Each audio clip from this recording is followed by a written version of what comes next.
Kenilworth Castle dominates the skyline of Warwickshire, standing powerfully as a reminder of the riches of the monarchy.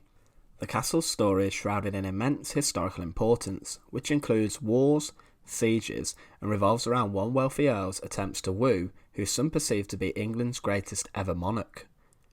The first castle at Kenilworth was built around the 1120s, with Henry I granting land to one of his officials. Geoffrey de Clinton was a treasurer to the king, and Henry depended on him greatly. He was granted land around the manor of Stoneleigh, and it was here that he built Kenilworth Castle. Around the year 1174, the castle was taken into royal control, showing the military importance of the fortification. By this time, Kenilworth Castle featured the Great Keep, the Inner Bailey Wall, and a causeway across the area of land which would later be flooded. This was known as the Great Mere. Under King John, the castle saw great expansion, following his excommunication in 1208. He began to enhance many of the royal castles in Britain in preparation for wars or invasion. Building the Mortimer Tower and Lund's Tower provided John with two extra defences near the Gatehouse. Following John's signing of the Magna Carta, he was forced to hand over the castle to the control of the barons. Inside the keep, you can really appreciate the size and the power of the building. You can see huge ornate archways and windows. The multi-storey building features fireplaces, and in the corner of the building, a huge spiral staircase in which you would access the higher floors. Also, the arrow slits in the windows have been modified to adapt to technology with the invention of the crossbow. Also in the corner is a well, which would provide a water supply. On the top floor would have been a great hall in which during the 12th and 13th century the owner would have been entertained. The castle in 1244 was then granted to Simon de Montfort, the Earl of Leicester, by Henry III. De Montfort would later become a leader in the Second Barons' War against the king, and he used Kenilworth as the centre of his warring efforts. The effort of this war was to restrict the power of the king. De Montfort died in 1265 at the Battle of Evesham. However, the following year, the longest siege in England's history would occur. The Great Siege of Kenilworth Castle began after Simon de Montfort's supporters refused to surrender the castle, even though his son agreed to. Upon a meeting with the barons, which involved one of the king's messengers' hands being cut off, Henry III snapped and decided to siege the tower. Great siege machines were used such as trebuchets, which would hurl stone balls weighing up to 300 pounds towards the castle walls. Due to the Great Mere and the size of the huge curtain walls, it was very difficult to attack Kenilworth. Eventually, the siege ended 6 months later, with the garrison running out of food and suffering from disease. In the 14th century, John of Gaunt, the fourth son of Edward III, carried out more ambitious building work. He constructed a huge kitchen area for the preparation of food and huge banquets fit for a king. It was a long rectangular hall, 90 metres long and 8.5 metres wide. Inside the walls are fireplaces, a bread oven, and also a furnace for heating a cauldron. The kitchen would have to meet the appetites of hundreds of people, so you can imagine the amount of staff needed to meet these demands. Also, at the end of the kitchen is a strong tower, and in this cellar, food and wine would have been stored. One of John of Gaunt's greatest improvements, though, was the Great Hall. This architectural masterpiece was used to symbolise his regal status and emphasise how important he was. Inside the Great Hall you can see huge, immense windows surrounded by ornate carvings and a number of fireplaces which would have been used to keep the structure warm. The Great Hall was on the first floor, and the ground floor was being made up of cellars which would have been used to keep beer and wine cool. The walls would have been adorned with art and tapestries, showing off the wealth of the owner, intended to amaze any visitor to the castle. The hall would have been used at only extremely important times though, for example when the King's Court came to stay. Entertainment would have been provided with music to accompany the great banquets.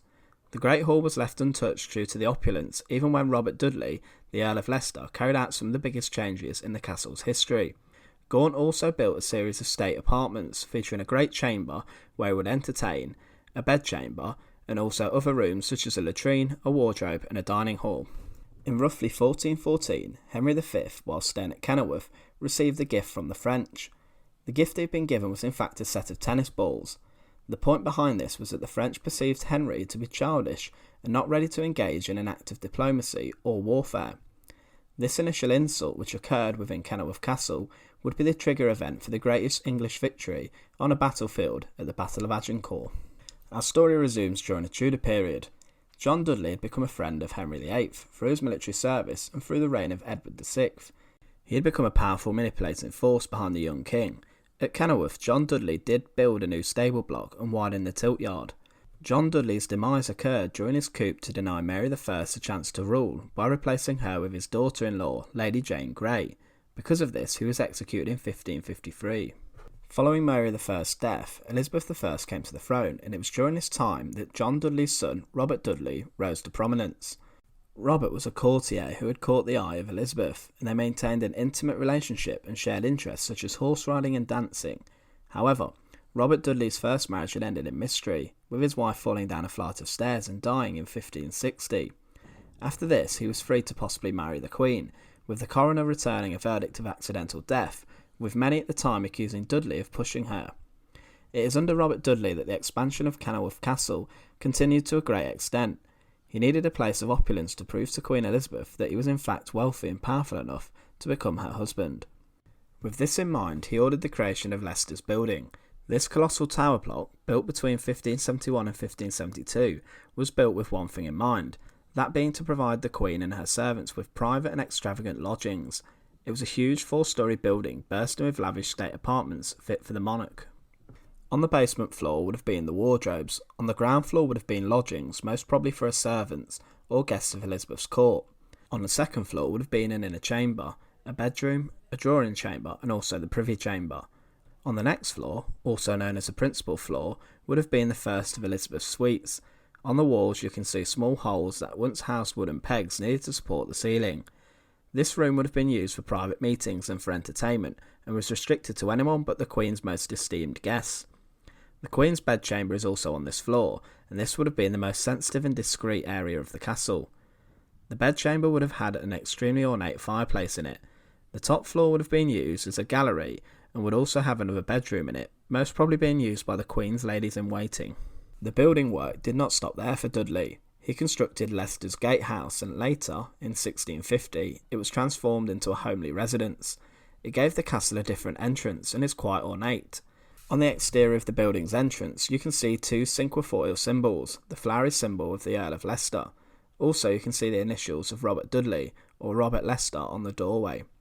Inside the chamber you can see original Elizabethan wooden panelling adorning the walls. Also in one of the rooms you can see an ornate fireplace, also adorned with the initials of Dudley. On this is also the motto and the badges of the Order of the Garter, of which Robert Dudley was a knight. Elizabeth visited Kenilworth 3 times, however in 1575 she made her longest stay. She visited Dudley for 19 days between the 9th and the 27th of July, which shows her fondness and commitment to him. This visit was of great importance to Dudley. It was his time to show the Queen he was worthy of taking her hand in marriage. Throughout this visit, Elizabeth would have been entertained, with Dudley commissioning new plays to entertain her, some alluding to a possible marriage. The event almost bankrupted the Earl of Leicester, but was considered a huge success. As the Queen left, Dudley had paid an actor who was dressed as a holly bush to have one last attempt to take her hand in marriage. His poem, though, fell on deaf ears, as Elizabeth left without agreeing to marry Robert Dudley. Dudley later remarried, which made Elizabeth furious, showing how she really felt about the Earl of Leicester.